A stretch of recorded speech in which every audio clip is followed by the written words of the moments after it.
My hardwired nature is to sacrifice relationships at the expense of productivity. I love to work.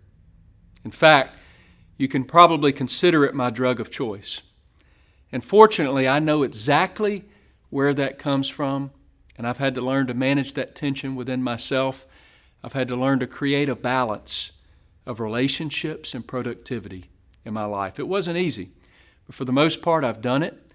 And no matter what side of the spectrum you're on, I know that you can do it as well.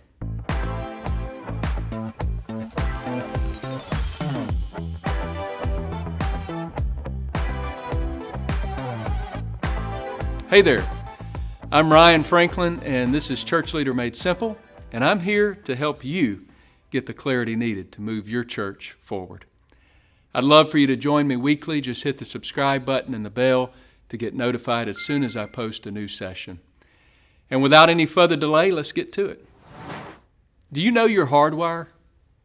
Are you aware of yourself enough to know your natural tendencies when it comes to managing relationships and work? The more you know yourself, the more you have the ability to make decisions to go against your grain. Let me explain in a little more detail. According to a particular assessment that I use, I have a 99% prudence. This means that my nature is to be highly structured, and within that prudence score, I have a 79% task mastery. This means that to a high degree, I want to make sure a task is complete, and I want to make sure it's done right. And though I have an average or mid-range interpersonal sensitivity score, my prudence trumps my interpersonal sensitivity just about every time. And so I'm sure you're wondering, Ryan, what does all of those technical terms mean? It means that I'll choose task completion, also known as work. I'll choose work over relationships just about every time, unless I stay conscious of this and I choose to invest in relationships over productivity. Now, you may be opposite of this. You may be so relational that when people are around, you struggle to get anything done.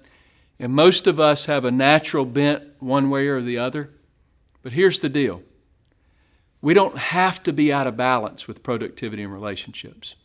It is definitely possible to balance ourselves. And in order to be a relational leader, we must balance ourselves. A leader who doesn't interact well relationally is not going to carry much influence. Yet if a leader doesn't actually get something done, that leader isn't going to move towards the mission or the vision that the Lord has given. So where does all of this come from? There's lots of factors that can play into the cause of your natural bent on relationships versus productivity. It could be just your DNA. Genes play a huge part in these tendencies. It could be your childhood of origin. The family that you grew up in makes a huge difference. For me, it mostly came from my grandfather. My grandfather passed away in early 2020, and through my grieving process, I actually learned a little more about my productivity craving and where it came from. And I was reflecting back on some of the memories of my grandfather, and I realized that one of the most impacting statements that he would often tell me when I was a kid was this: Ryan, if you don't work hard, you're never going to amount to anything. Now, he didn't mean it in an unhealthy way, but in my head, I took his words to say, Ryan, if you don't work hard, you're not going to get your grandfather's approval. So what do you think I did? All of my life, I worked really hard, and I sacrificed relationships and internal godly fulfillment to work even harder. I've always been considered the structure guy behind the scenes at POA, and I talk a lot about this in one of my sessions in my Leader Life and Rhythm course that can be found at churchleadermadesimple.com, by the way. I encourage you to go there and check it out. It's completely free because I want to invest in you. And I have a really good feeling that it would help you. It'd be very helpful to you. But ultimately, the thing that this unhealthy work mindset led to was an emptiness and an unhappiness within me because of this unbalance. And there are definitely other extreme approaches to work. Some people are opposite of working too hard. They're lazy and they don't want to work at all. I get that. But I have a feeling if you're a pastor or a church leader of some sort, most of you lean towards being a workaholic. We're obsessed with busyness. And for some of us, it's almost like a medication. And we blame it on the kingdom of God. And we give ourselves permission to overwork because it's for the kingdom of God. I put some really good questions in the Leader Life and Rhythm course that can help you evaluate that a little bit further. But we tend to justify our work addiction with saying that we're doing it for the kingdom of God. But here's the problem with those extremes. A true, meaningful life many times escapes this person. They achieve success even for the kingdom of God, but they're not experiencing that true, long-lasting fulfillment, that abundant life that the Lord desires us to have. And I can tell you all about this because it's exactly where I was a number of years back. And I still struggle with it occasionally even today. And so where's the middle ground?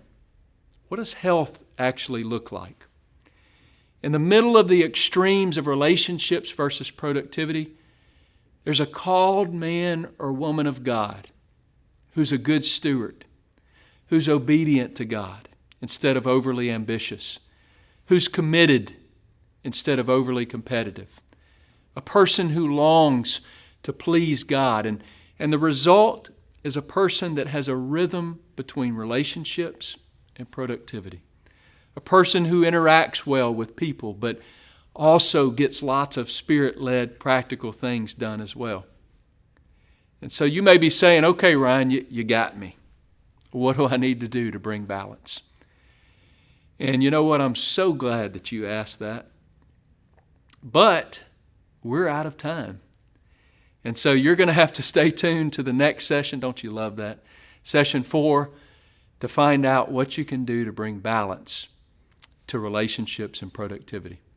But until then, I want to give you a little homework. This is step 1. I want you to ask 3 of your closest friends that you know will be truthful to you to tell you what they think about your balance with relationships and productivity.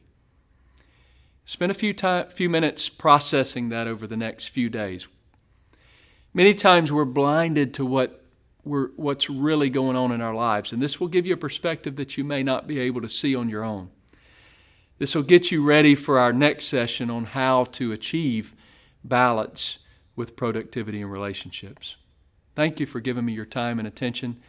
Please hit the like button. It really will make a difference. And be sure to visit churchleadermadesimple.com. There's a free 7-session course called Leader Life and Rhythm that you can't find anywhere else. Oh, and by the way, I would greatly appreciate you sharing this content on your favorite social media sites. It just helps me extend my reach.